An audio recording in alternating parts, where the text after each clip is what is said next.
My name is Steve Smith. This is TQA Weekly. If ever you have any questions, comments, suggestions for topics, email me at ask@tqaweekly.com. Go to my website, tqaweekly.com, where you can email me directly and see show notes and everything. And of course, if you're already on YouTube, you can drop it down below. Don't forget that all the sources to my show and others are always on my website. And this episode is no different. So you go to tqaweekly.com/se6ep19 for everything about this episode.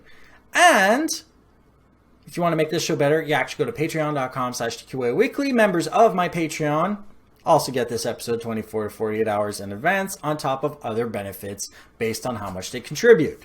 This week's topic is about the third-party vector issue we call malware advertising that has affected Bloomberg, Forbes, MSN, and thousands of other websites that have not yet been named through third-party advertising platforms that don't necessarily validate all of the advertising showing up in their computer, and many of their, servers showing up in your computer anyway. And many of these different kinds of actual vectors are using JavaScript, they're using Java, they're using Flash. So I'm going to help you lock down your computer by explaining a few things that you can do. But first, we're going to start off with you need backups. Now, a lot of the people are getting infected with ransomware backup viruses that actually infect computers by encrypting everything, forcing you to pay through your nose, and it'll also affect NAS drives and hot storage, so jump drives and connected hard drives through USB. So please make sure you're using cold storage. And the definition of cold storage is literally optical burns or hard drives that are not continuously connected to your computer. So if your NAS drive is never on like mine is, and your external hard drive is never on like mine is, and you burn disks, you're safer than if you connect a jump drive and leave that drive in your computer all the time. Because ransomware will encrypt the disk. Well, the files in a disk. But you still lose everything and you would still have to pay unless you find a tool. So, that being said, first things first. Make sure you uninstall anything you don't use. That is simple. If you don't use Flash on any website, you don't use Java, uninstall it, especially if you're not using Java at all in your computer. So unless you're using things like OpenOffice or LibreOffice or anything similar to that, then you don't need Java on your computer. And in those cases where you actually do need tools like that, you can definitely use Google Docs instead on the internet as opposed to having a client on a unsecured medium. Learn more about your browser.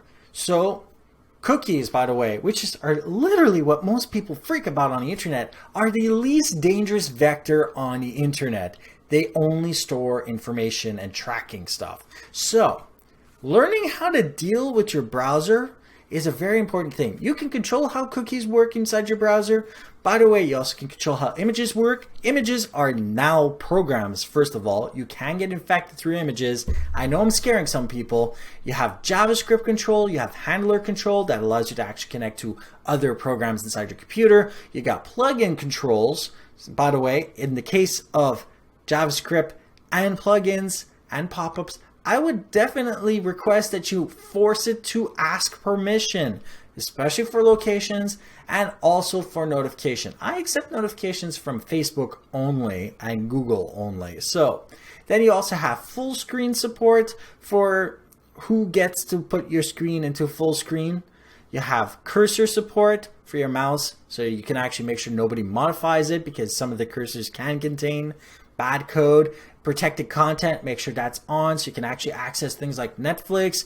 Make sure nobody can access your microphone, your camera, install or use unsandboxed plugins. I used to code in ActiveX. It's one of the craziest things when your plugin in a browser can actually affect your operating system. Make sure nothing that's not sandbox, so unsandbox, can run. That's easy. Don't allow your browser to do anything to your computer. That's a given. Don't allow automatic downloads. Don't leave MIDI devices on by default if you don't have a keyboard to actually do anything with it. So make sure you go into your browser, go in the options, and look at all of these. If you force every single one of these to ask permission, you already avoid being actually infected. Learn about tools that can actually prevent you from being infected in the first place. So we talked about the fact that not having plugins you don't need is a very good way of preventing yourself from being infected. Learning how to control your browser is another way of preventing yourself from being infected through the internet. Well, using tools allows you to help yourself from being infected. Two such ways of preventing yourself from being infected are NoScript. It blocks all JavaScript from actually loading on a website. It will break the internet. I know, it would break my own website. But if you allow websites that are trustworthy to run their scripts and you go to a website you don't know just to read the content and you have NoScript on, their JavaScript will not load. You can read the content. And another means of preventing yourself from being infected is through the use of things like AdBlock Plus. I know websites hate it. I know it's a very big, controversial topic of what's appearing on the screen versus piracy of content. We're not going to talk about that today because that starts fires all over the place. But using a program like AdBlock Plus, especially in the light that many advertising platforms don't necessarily check all of the ads going into the system, is a way of preventing yourself from being infected. And one of the easiest ways to make sure that websites support and allow you to use this is to only go to websites that allow you to use this. So if you go to a big website and it doesn't want you to see their content without paying, then just leave and go somewhere else. Then you'll actually see these websites bend over backwards for you or give you extra options. Maybe an ad-free option for very little per month. If you really want to use that website and they're willing to allow you a paid option that gives you a clean interface, then why the hell not?